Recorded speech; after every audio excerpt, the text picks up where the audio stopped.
আমরা এতক্ষণ আলোচনা করেছি প্রথম n সংখ্যক স্বাভাবিক সংখ্যার বর্গের সমষ্টি নিয়ে, প্রথম n সংখ্যক স্বাভাবিক সংখ্যার ঘনের সমষ্টি নিয়ে এবং প্রথম n সংখ্যক বিজোড় সংখ্যার সমষ্টি নিয়ে। তার আগেও আমরা শিখেছিলাম হচ্ছে প্রথম n সংখ্যক স্বাভাবিক সংখ্যার সমষ্টি। তাহলে আমরা যতগুলো ফর্মুলা ডিরাইভ করেছি সবগুলোই কিন্তু এইখানে তোমাদের জন্য একত্রে দেয়া আছে, যেন তোমরা ইজিলি পুরোটা নোট করে নিতে পারো। তো চলো আমরা এখন এই ফর্মুলাগুলোর সাহায্যে আমরা কিছু অঙ্ক দেখি, যেগুলো হচ্ছে আমাদের নর্মালি বোর্ডে এসে থাকে। ওকে, তো প্রথম অঙ্কটা কি বলা আছে দেখো। প্রথমে বলা আছে হচ্ছে আমাদের প্রথম n সংখ্যক স্বাভাবিক সংখ্যার ঘনের সমষ্টি 441 হলে n এর মান নির্ণয় করো এবং ওই সংখ্যাগুলোর সমষ্টি নির্ণয় করো। অর্থাৎ আমাকে বলছে প্রথম n সংখ্যক স্বাভাবিক সংখ্যার ঘনের সমষ্টি হচ্ছে 441, তাহলে আমাকে nটা বের করতে বলছে যে n তাহলে কত, এবং তারপর হচ্ছে সমষ্টি নির্ণয় করতে বলছে। তো চলো আমরা হচ্ছে ম্যাথটা একটু সলভ করার প্রসেস শুরু করি। আমরা জানি প্রথম n সংখ্যক স্বাভাবিক সংখ্যার ঘনের সমষ্টি হচ্ছে n into n plus 1 divided by 2 পুরোটার উপর স্কয়ার। তাহলে এইটা ইজ ইকুয়ালস টু আমাকে বলছে হচ্ছে 441। এখন 441 এইটা কি তোমাদের কাছে কোনো পরিচিত সংখ্যা? এটা কিন্তু একটা বর্গ সংখ্যা। 441 এটা কিন্তু আসলে 21 স্কয়ার, এটা কিন্তু আসলে 21 স্কয়ার, ঠিক আছে? আচ্ছা, তো চলো আমরা হচ্ছে এখন এর পরবর্তী স্টেপে চলে যাই। এর পরবর্তী স্টেপটা কি? এর পরবর্তী স্টেপ হচ্ছে আমরা উভয় পাশ থেকে কিন্তু চাইলেই স্কয়ারটা বাদ দিয়ে ফেলতে পারি। আমরা উভয় পাশ থেকে যদি স্কয়ারটা বাদ দিয়ে ফেলি তাহলে দেখি তো কি পাচ্ছি। তাহলে আমরা পাবো হচ্ছে এখানে থাকবে n into n plus 1 divided by 2 is equals to থেকে যাবে হচ্ছে 21। 2টাকে এই পাশে যদি মাল্টিপ্লাই করে ফেলি, দেখো তো, দেখো 2টাকে হচ্ছে আমরা মাল্টিপ্লাই করে দিচ্ছি রাইট হ্যান্ড সাইডে, তাহলে রাইট হ্যান্ড সাইডে থাকবে 42, আর এই পাশে আমরা গুণ করে দিচ্ছি, তাহলে n আর n হয়ে যাবে n square plus n equal to থাকবে 42। খুব ভালো। তাহলে দেখো আমি এটাকে ভেঙে কি লিখতে পারি? এটাকে লিখতে পারি হচ্ছে আমি এখান থেকে n স্কয়ার, n কে আমি লিখতে পারি 7n মাইনাস 6n। কেন? মিডল টার্ম করার সুবিধার্থে। 42 কে একটু কষ্ট করে এই পাশে নিয়ে আসি, তাহলে এটা হয়ে যাবে মাইনাস 42 ইকুয়াল টু হবে 0, রাইট হ্যান্ড সাইডে 0 থেকে যাবে। এখন এটাকে হচ্ছে আমরা মিডল টার্ম করব। প্রথম থেকে আমরা কি করতে পারি? আমরা যদি n কমন নেই তাহলে প্রথম থেকে n কমন নিলে থাকবে হচ্ছে n প্লাস 7, পরের অংশ থেকে যদি মাইনাস 6 কমন নেই তাও থাকবে হচ্ছে n প্লাস 7 ইকুয়াল টু হচ্ছে কত? 0। তাহলে আমরা দেখতে পাচ্ছি n plus 7 into n minus 6 এটা ইকুয়াল টু 0। তাহলে দেখো তো আমরা n এর এখান থেকে দুইটা ভ্যালু পাচ্ছি, একটা পাচ্ছি যে n is equals two minus 7, আর একটা পাচ্ছি হচ্ছে যে n ইজ ইকুয়ালস টু 6। তাহলে কোনটা সত্যি? পদ সংখ্যা কখনো ঋণাত্মক হতে পারে না। তাহলে n is equals two minus 7 এটা কিন্তু কখনোই সত্যি না। তাহলে আমাদের অ্যান্সার কি হবে? দেখো তো, আমাদের অ্যান্সার হবে হচ্ছে n এর ভ্যালু 6, n এর ভ্যালু হবে 6। ওকে, n এর ভ্যালু আমরা পেয়ে গেলাম 6।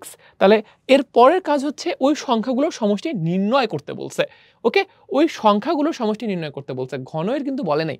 ওকে, ঘনের সমষ্টি দেওয়াই আছে 441, ওই n পর্যন্ত সংখ্যার সমষ্টি নির্ণয় করতে বলছে।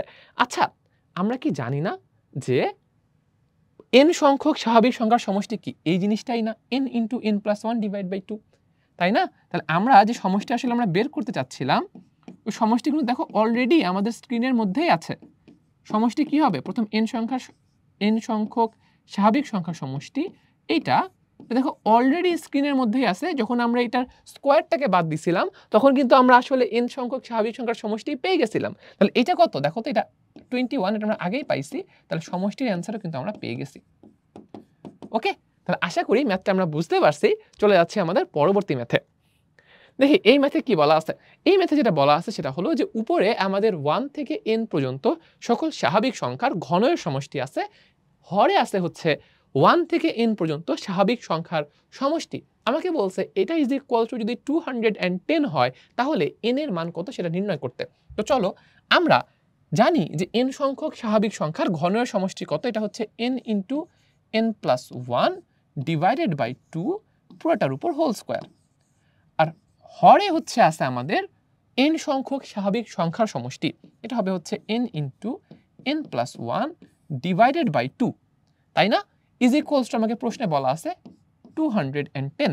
আমরা দেখতে পাচ্ছি এইখানে উপরেও আছে n into n plus 1 by 2 whole square আছে, নিচেও এই জিনিসটা আছে। তাহলে কি কাটাকাটি চলে যাবে না?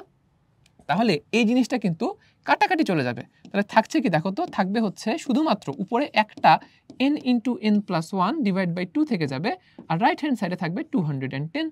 আমরা সবাই জানি তাই না, n সংখ্যক স্বাভাবিক সংখ্যার সমষ্টি এবং n সংখ্যক স্বাভাবিক সংখ্যার ঘনের সমষ্টির এদের মধ্যবর্তী যে বর্গের সম্পর্ক, এটা কিন্তু আমাদের সকলের জানা। তাহলে তুমি কিন্তু চাইলে প্রথম লাইনেও এটা লিখতে পারো, খুব একটা সমস্যা হবে না।